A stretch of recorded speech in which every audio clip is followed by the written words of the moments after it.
I was a 15-year-old mom. Everybody said I wouldn't be anything. There was something in me that at the time, although I didn't understand who God was, didn't have a deep relationship, he was always there. There's a humility in the rewards and the blessings that are financial that He's provided to me. And mostly everything I get, I give away. The man who can see the invisible can do the impossible. Hey, my beautiful people. Welcome back, welcome back, welcome back. Welcome back to another episode of You Are You Unapologetically. See, we're the podcast where we celebrate every version of you and remind you that your story is not finished. The world will never fully understand what you are carrying until the day it can no longer be ignored. So today's episode is called Building with Purpose when nobody around you see the vision yet. And of course, I want to ask you something. Have you ever tried to explain something to someone? Something you could see so clearly, something you could feel in your bones, something that kept you up at night because it felt too real and too important to ignore. And yet, the room went quiet. The people closest to you smiled politely, and you walked away wondering, am I wrong? Am I crazy? Am I the only one who could see this? If you have ever had a vision that felt bigger than your current circumstances, bigger than the people around you could understand, you are in exactly the right place. You're where you need to be right now, at this moment, today. Because we are going to talk about what it really takes to keep building when nobody around you can see it yet. The loneliness of carrying something no one else believes in. The fuel that keeps you going when the silence gets loud. And the moment, finally, when what you knew all along becomes undeniable. Oh my goodness, you guys. This conversation matters. It is so important because most people give up on their greatest visions, not because they failed, but because they got tired of being the only one who believed. Yup, that's right. That's what I said. They're the only ones who believe. The silence of people who do not understand your calling can feel louder than any criticism. And in that silence, self-doubt creeps in. It whispers, maybe they're right. Maybe it's too big. Maybe it's not the right time. Well, today we are naming that experience out loud because every single person listening has either been there or is there right now or is about to be. And they need to know, you need to know that you are not alone and you are not wrong for what you are carrying. Not at all. Not at all. See, there's a unique loneliness that comes with being a visionary. I need you to understand that. It is the feeling of carrying something in your heart that feels real to you, but invisible to everyone else. You can see the possibilities. You can feel the impact. You can imagine the lives that could be changed. Yet, when you share it, people respond with silence, skepticism, or polite encouragement that lacks genuine belief. As an entrepreneur myself, I've learned that one of the greatest tests of purpose is not whether people support your vision when it's successful. It's whether you remain committed to it when no one else can see it. The truth is that every meaningful vision exists in the unseen before it exists in reality. Before there's a business, there's an idea. Before there's an impact, there is intention. Before there is evidence, there is faith. The challenge is learning how to build during the season when the vision is still invisible to others, when nobody sees what you see. It's tempting to seek constant validation. See, you start explaining your dream over and over and over again, hoping someone will finally understand. But purpose-driven work requires a different mindset. It requires the discipline to keep building even when the applause is absent. Not because you're stubborn, but because your conviction is rooted in something deeper than public opinion. See, my conviction is rooted in God Himself. Yes, building with purpose means understanding that clarity comes before confirmation. You may be the first person to believe in your idea. You may be the only person investing time, energy, and resources into it. That's not necessarily a sign you're on the wrong path. No, it's not. Sometimes it's evidence that you are early. That's right, I said early.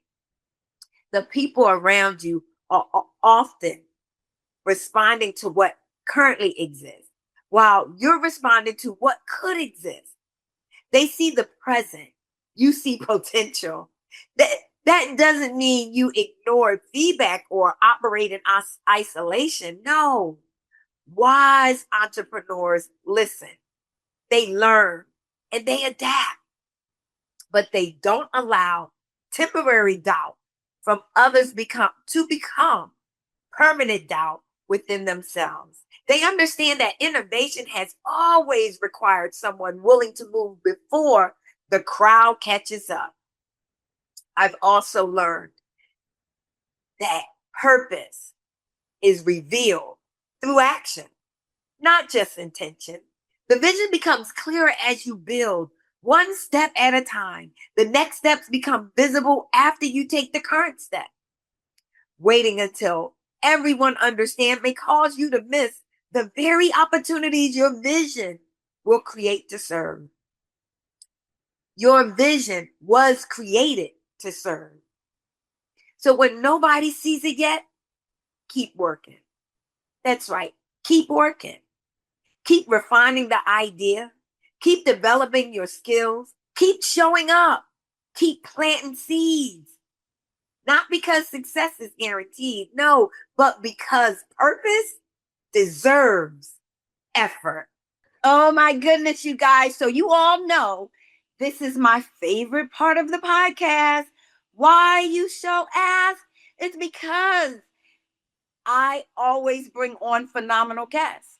And I have another one. I found another one. Oh my goodness. Can't wait. Can't wait to introduce you to our phenomenal guest. How about we just do it right now?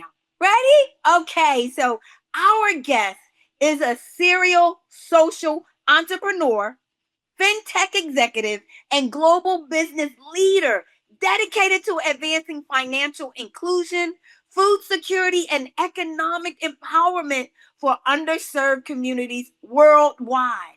She is the founder and CEO of SolutionsAe Incorporated, a woman and minority-owned Hubs One enterprise operating across multiple sectors, including fintech, remittance and foreign exchange services, construction, logistics, hospitality, and community development. A mother of 8. That's right, 8. Yes. And a grandmother of 14. Our phenomenal guest's passion to build generational impact extends beyond business into mentorship, faith, and community empowerment. As the visionary behind the Good for Us platform, she has led the development and innovative financial inclusion solutions focused on reducing barriers to banking, remittance, and cross-border commerce. Her work integrates technology, faith-based partnership and social impact initiatives to support marginalized populations globally, particularly across Africa and underserved communities in the United States. See, our phenomenal guests' leadership extend intentionally, internationally through initiatives in Ethiopia, the UAE, and the United States, where she has cultivated partnerships with financial institutions, with governments, churches, and humanitarian organizations to address critical needs related to food security, economic development, and access to financial services. In addition to her business ventures, our guest is deeply committed to workforce development, women in technology, entrepreneurship, education, and community empowerment through initiatives such as SAE She Codes and the Good for Us Fellowship. She continues to create pathways for education, innovation, and sustainable economic growth. Known for combining business strategies with social impact, see, our guest remains passionate about building scalable solutions to create measurable change while inspiring the next generations of entrepreneurs, leaders, and change makers. Please help me to welcome our phenomenal guest, Dr. Anna Everett, to You Are You Unapologetically podcast. Thank you for being here. Really appreciate you. Thank you so much. You're welcome. So please, how about let's just take a moment and you share how we met. We met at the EW conference this year. I was a recipient of one of their awards to entrepreneur women who are taking over the world. So it was a pleasure to meet you and learn more about your platform and what you're doing. So excited.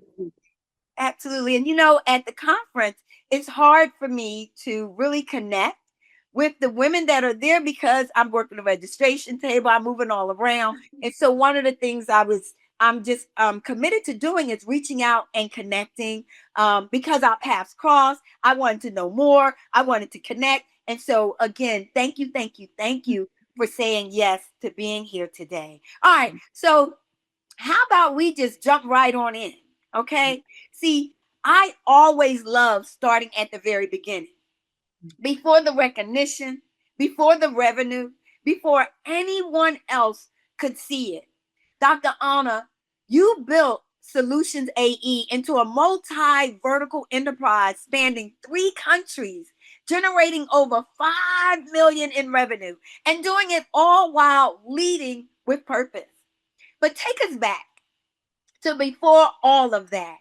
What were you carrying inside you that you simply could not let go of, even when no one around you could see it yet?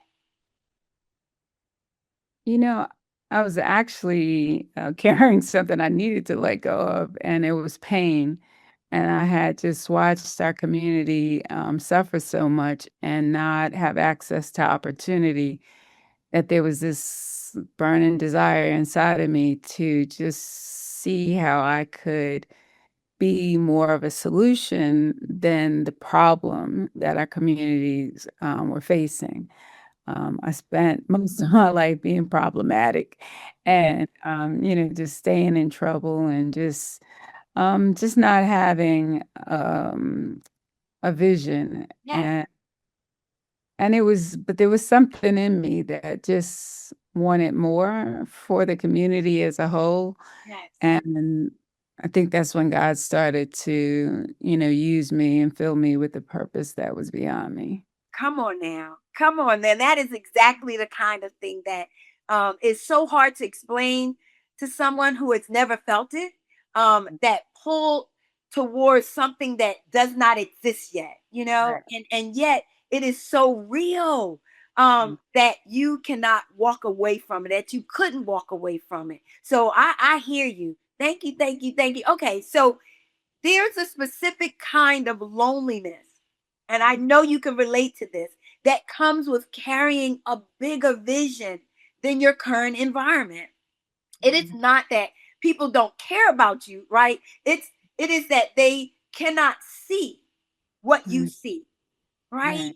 Right. And that gap between what you know is possible and what the people around you can imagine can feel like the loneliest place in the world. I know you experienced it because so have I as an entrepreneur. So the question is, did you ever experience that? And if so, how did you keep yourself from talking yourself out of what you knew you were called to build?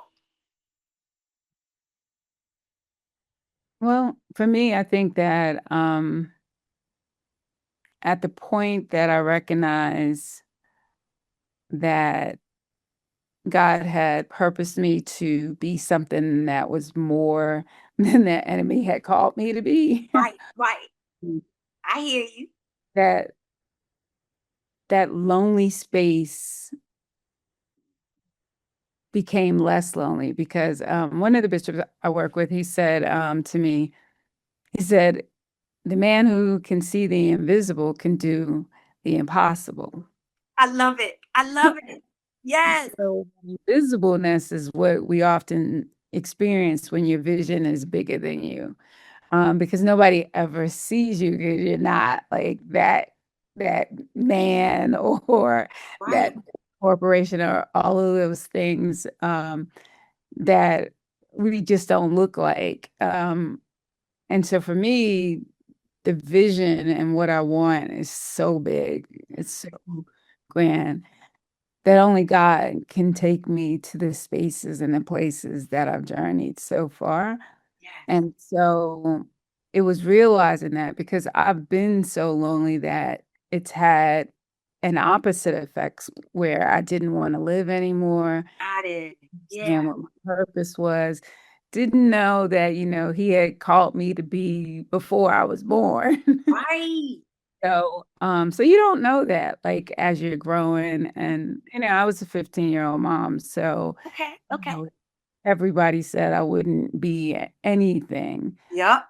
And then there was something in me that at the time, although I didn't understand who God was, didn't have a deep relationship, he was always there, Right. which is how I got here. That part right there. I hear you. I hear you, Dr. Anna. Come on. Talk to us. So, yeah, so that loneliness, when you have this invisible power surrounding you, um, is what motivated me. There was a point that I said in my life that I felt like dying, that I did not want to live anymore. Yes. Um, and in that darkness and in that loneliness, there was a part of me that actually died. And in that death, he gave me life Come on. after that. And so I need Jesus in a way people don't understand. I need him to breathe. I Right. don't talk about him. Mhm. He gets me up every day. He keeps me encouraged. And my hope comes from him. Yes. And because for me, the opposite of it is death. Yes. And to stay in a place of light, I just try to do what's pleasing to him. Yes. Oh, I'm loving it. I'm loving this. Oh my gosh. Because I think so many people confuse the absence of support or and like you, or either the absence of God, right? Or the absence of Christ in our lives with confirmation that they are wrong, right? And that the confusion has stopped more vision, the confusion of not knowing him, the confusion of why am I here, the confusion of what's my purpose, right? Has stopped so many visions from becoming real than failures ever had, right? And so I acknowledge and I appreciate how you recognize the source in your life, Right. truly the source, and know that is what you're depending on. Oh, I love it. I love it. I love it. I love it. So most people depend on external validation to keep moving. And as I listen to you, I know what you depend on, but let's just say, they need someone to believe in them, to Mhm. encourage them, or at least acknowledge, what they're building. But you clearly found God, right? Inside, internal, that carried you forward when the external support wasn't there. And I hear you saying it, but share what was that? And I'm going to call it fuel. We know that you already shared what it was, but how did you protect it when doubt, criticism, and silence threatened to put it out? When the world said, you know what? I don't know what you're doing. I don't believe what you're believing in, and I don't think that's going to work. Which was your fuel, which you said was Christ. So how did you protect it? How did you stand up when doubt showed up and said, I don't know about that? When criticism, right, from family, friends, colleagues, or whatever came in, or silence, right, being in that lonely space, threatened to put it out. Yeah. So I think where people make the biggest mistake is that we seek validation from the external, and rather than what's internal. And for me, I realized that the internal was the Holy Spirit living within me, and He exists in all of us. He's always there. And so there's no doubt when it's Him. But if you seek validation from external, you'll never, even if they're clapping for you, Yeah. if they don't clap for you on the inside and on the outside, there's no there's no joy in that. And there's nothing that He's guiding you in. So for me, I protect it, on a daily basis through coming into a space where I pray and, speak to Him, that I share His word with other people who are within my space and my children's space, so that they might know Him. And whether they know God now or later, there's no judgment in that. It's not because I think we come into our own. My journey has been like so painful that it is the love of God that lets me see. Wait, you got to say that again. Please say that again.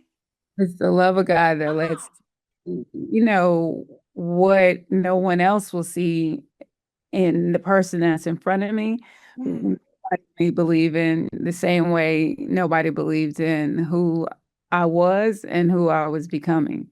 And God does that at His own pace and His own time.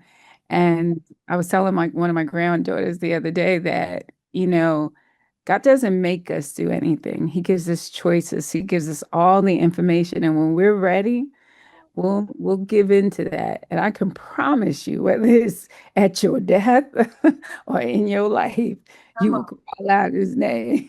Come So on. many people we won't see again, because He has all that power. So I need Him to get up every day, because, it's hard as a businesswoman and a mom and just all the things the world say we can't be. Um, as a minority woman, in this space, it's hard and it's painful. It's not a day that you don't get up and feel the defeat and the attacks and all of this thing. It's not easy. I was saying to a friend the other day, Come on. like, I have a bunch of money in my account, but I've never been able, I go from zero to millions, and I still have to collateralize every dollar. And I sit with my colleagues and friends who don't have to do the same. And their journey hasn't been my journey. And if I was a lender, I'd be like, I'm putting my money on black. But well, Right. I am kind of a lender, but That you part, know, exactly, yeah, right? Yeah, so, you dibble and dabble in all of it. Go ahead, my love. so it's the resilience that we have as a community, and we just have to do more of what I'm trying to do. And I just realized, just do what you're trying to do and help anybody else that you can along that way. Um, and don't waste time or be distracted by worrying about what people are not doing. Just do it, you know. I love it because that is the thing about a purpose-driven builder, a purpose-driven person. Like the vision itself becomes the energy. You trusting and knowing God and trusting him, that becomes your energy source. And so you're not waiting to be motivated. You are motivated because you cannot afford to be, right? Right. You have to be you and who God created you to be, even though it may have taken some time and you were on a journey. Like that's, oh, and I love when you said in his own timing, like, and the fact how he used us uh, Mhm. whenever he's ready to, right? When the Oh, timing is right. Oh my goodness. And so thank you so much for sharing that, because I know there are listeners that can relate to exactly what you're saying. yeah. So you're dropping some serious wisdom. And so I want to say, just ask, there's a moment, and Mhm. every visionary knows it, when the Mhm. thing you have been building in obscurity suddenly becomes visible, right?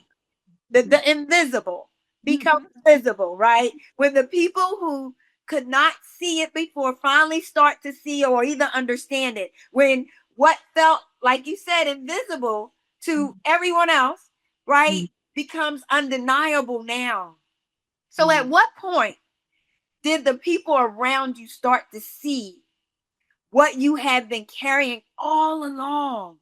And what did that moment feel like for you after everything it took to get there?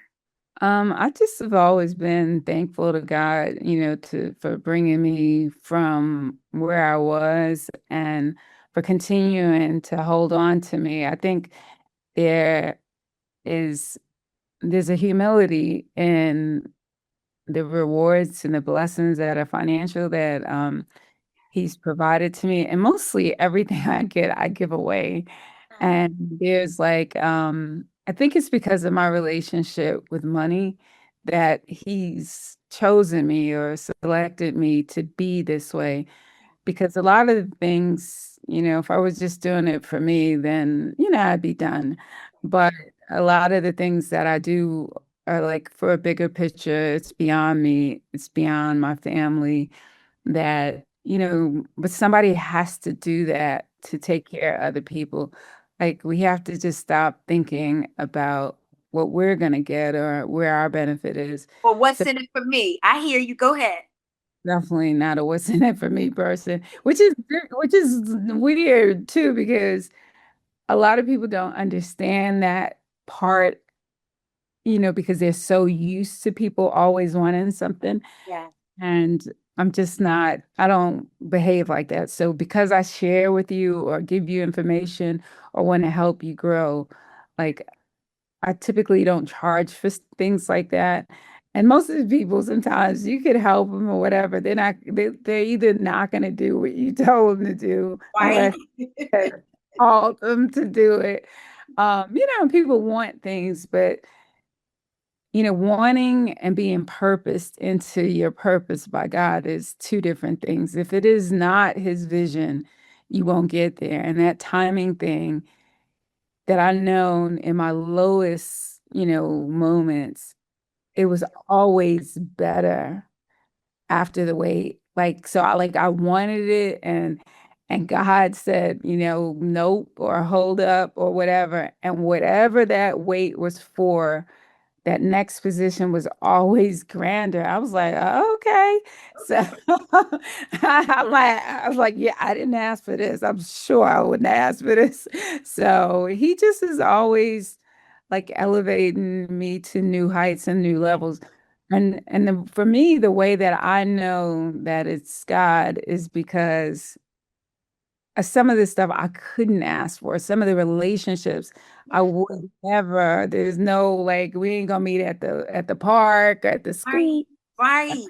Like our lives never cross. So for me, it's like obvious, intentionality of the Lord, placing you where he wants you to be placed. So, and even though I'm a planner, I didn't say, hey, I'm going to be in the UAE working doing this. He took me there. And, or in Ethiopia, with 200 plus employees, he took me there. and those kind of things. And decisions for me are like, like, okay, let's do it. They're not like all the extra stuff that the world pretends is necessary is distractive and trash. It's not like, maybe some of it's necessary. I don't know, but I just try to make life easier. Yeah, because it's a part of the journey, or I like to say it's part of the process. Because we all are on the journey and we all go through processes, right? As well. So no, I'm clear. Here's what I believe about people who build before the world is ready, and I'm talking about you. Um, you find out what you are actually made of, not in the moment of recognition, but in the quiet years before it arrives, in the persistence, in the pivots, in the refusal to stop, right?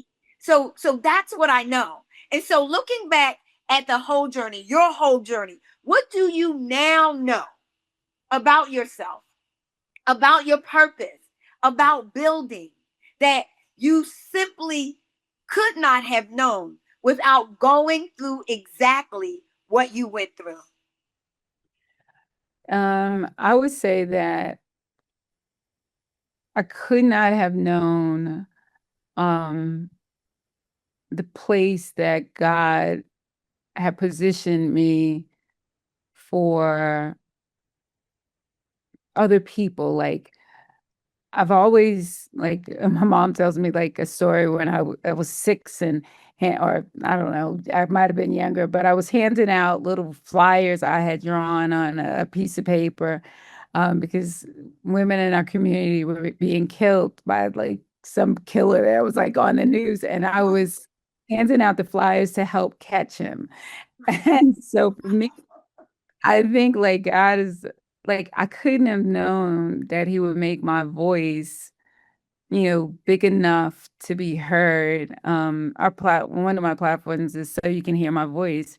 And that wasn't about me ever. It was about his voice, and then giving others who were more vulnerable or marginalized a greater voice.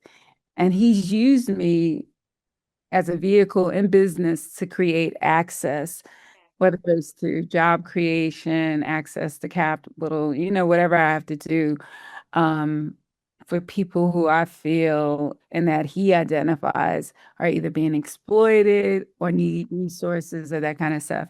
So I couldn't have known he would use me in this way and quietly use me because I'm now I don't play, but Right. I don't seek attention or anything like that. Just rather be in the back, just leave me Like, alone. don't get it twisted. All right. Right. Don't get it twisted. That part. Right. Right. I'm mild mannered. I'm quiet. Like, yeah, but look, don't go left when you need to go Right, because right. he's still working on me. That part. That part. And it's okay. And we ain't gonna make it wrong. We ain't gonna make it wrong. And he is a forgiver. That part. Oh my gosh. I love it. Dr. Anna, I love it. I love it. Yes. That is so amazing. Oh my gosh. So what you shared, I truly, truly appreciate it. But before we wrap up, what I want to ask you, because I really believe our listeners need to hear this. And for the person who is listening right now, right, who is sitting on a vision, may feel lonely, right? But that the vision itself feels way big, like humongous, and it's too unclear, and it's unsupported, right? No support whatsoever.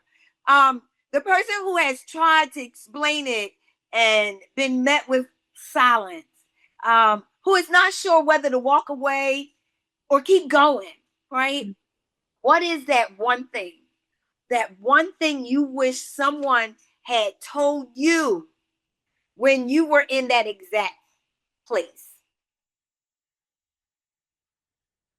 I would have wished to have known God earlier in my life. But if I could tell somebody what people don't often tell you. They just assume sometimes that you really have to put your trust in God. Yes. If you don't trust Him, Wait. Please say that again, because to me that's huge. And the reason why I'm saying that is because I think as individuals, we do a lot of trusting with our lips. I yeah, trust God, I trust God, I trust God, right, with our lips. And so that's why I'm saying, oh, please yeah, share with that. Please say that again. yeah, you gotta trust in God, and it's a blind trust, and you have to put your confidence in Him. Like it cannot be in man, and whatever your vision is, if you feel it in your soul, is Him, and you got to give it to Him. And the Bible, everything you need to know about your vision and what God has for you is in the Word of God. Yes. From Yes. writing it down and making it plain. I don't care what you're doing. You need to write it down and make it plain. And that little piece of paper will become a greater piece of paper and become your plan. Exactly. And so you can manifest in that way by trusting God and writing the vision and making it plain. And He'll help you with all of that. And go to Him instead of, I mean, we all need somebody, and there are mentors, and there are going to be people that He places in our life to help move us along. Yes. Find a person that you can be you with.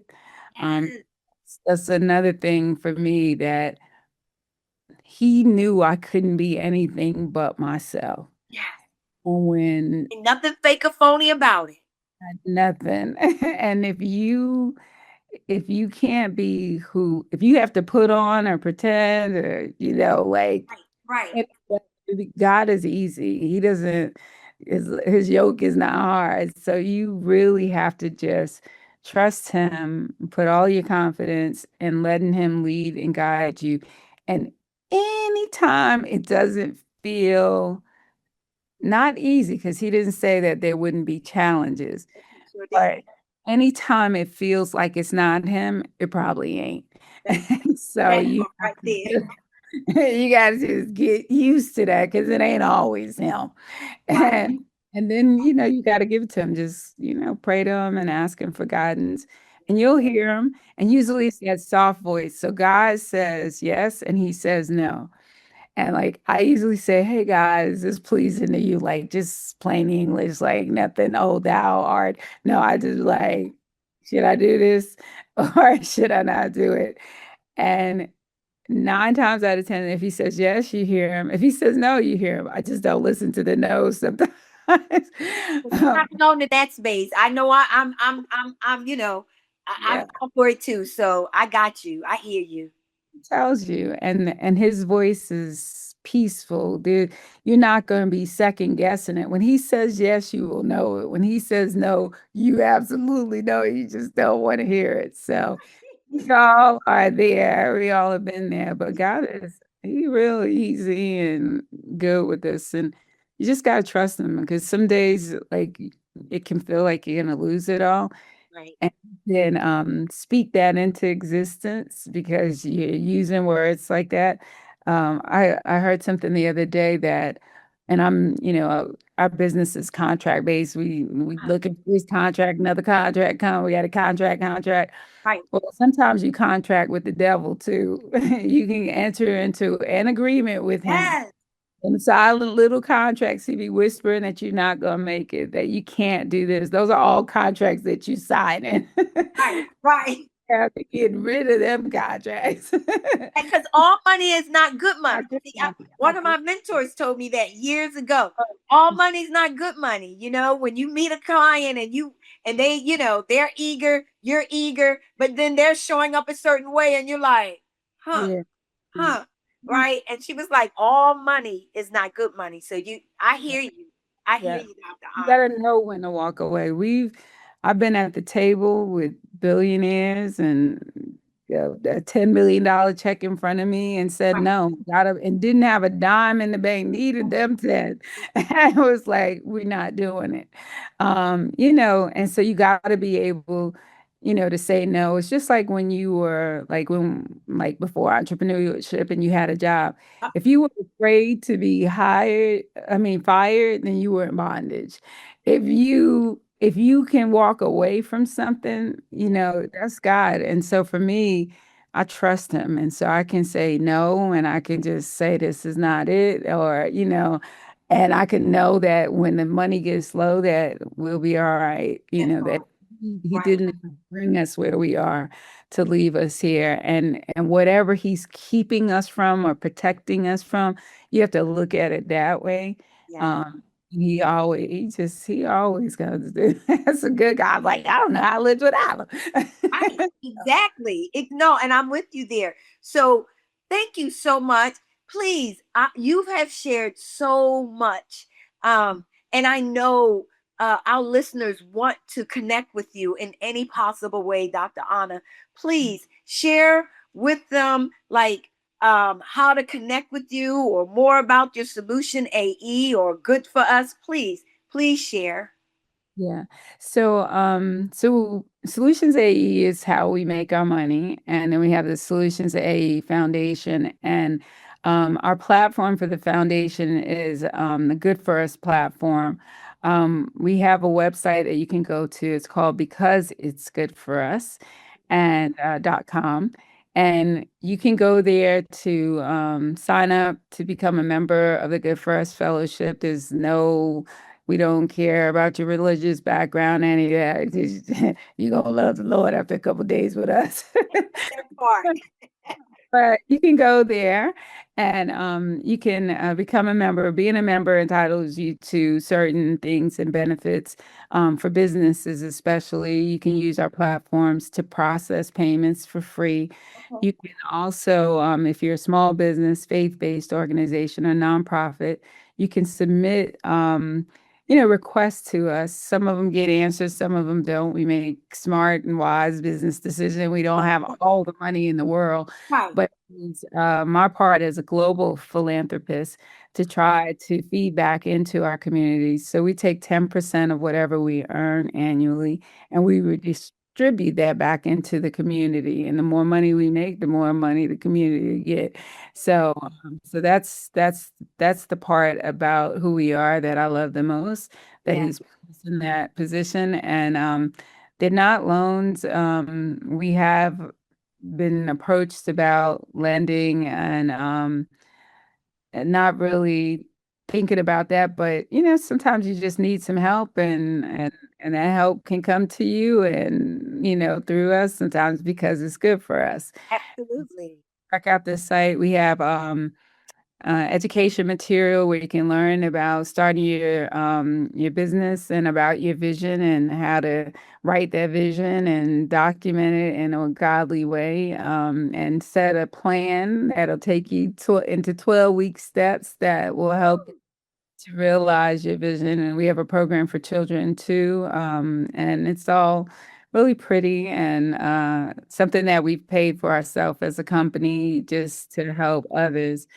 So it's, that's our contribution. So it's a good little site to check out, to see, and it's all, free. Now, there are some things that you got to pay for, but the free part is getting money to be your vision and your ideas and stuff like that. So we want to be what we often don't have for ourselves as businesses. And so feed that back and help, some other people, young, old, it doesn't matter.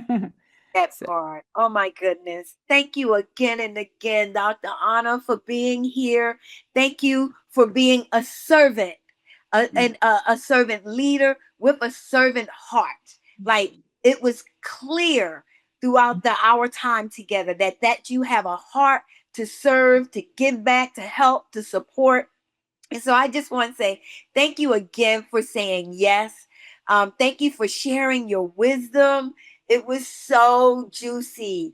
And just like all the rest of my guests, you are phenomenal because you are you unapologetically, right? So, and I always say we owe no one an apology for being ourselves. And I'm so grateful yeah. for your time. I'm so grateful. I'm so grateful for your presence as well. And rest assured, I will definitely keep in touch. Thank you, Mike. Thank you. You're so welcome. Okay, my beautiful people, I will be right back for sure. I'm back. I'm back, my beautiful people. And honestly, that conversation moved me in such a special way. Thank you again and again and again, Dr. Anna Everett. I truly appreciate your authenticity and openness to be you unapologetically. How about we just recap what I got from Dr. Anna Everett today? Want to do that? Let's do it. Okay. The vision was never meant for everyone to see at the beginning. It was meant for you to carry faithfully until it became undeniable, right? Faithfully. And that's trusting in God, faithfully. Okay. The silence of people who don't understand your calling is not confirmation that you are wrong. No, not at all. It is confirmation that you are ahead. And the fuel that sustains you cannot come entirely from the outside. No, it has to be rooted in something deeper. And Dr. Anna said hers is rooted in God Himself. So every builder who stays the course eventually arrived at a moment when the world caught up to what they already knew. How about that? Right? And the strength you need to keep going is already in you. We were born with it, believe it or not. You have everything you need within you. Purpose just makes it non-negotiable. That's it. That's it. Okay, let's talk about what I want you to do this week, especially after receiving all the wisdom from Dr. Anna dropped on us today. So, the first thing I want you to do is I want you to write down the vision you have been afraid to fully own. Get out a piece of paper right now and write it down. I want you to get it out of your head and put it on some paper. Then you don't have to tell the world about what you're doing, but I want you to tell somebody. So I want you to identify just one person in your life who deserves to hear what you're building, and tell them this week. Don't let the week go by without it. And lastly, I want you to say this out loud right now. You ready? I do not need everyone to see it yet. I just need to keep building.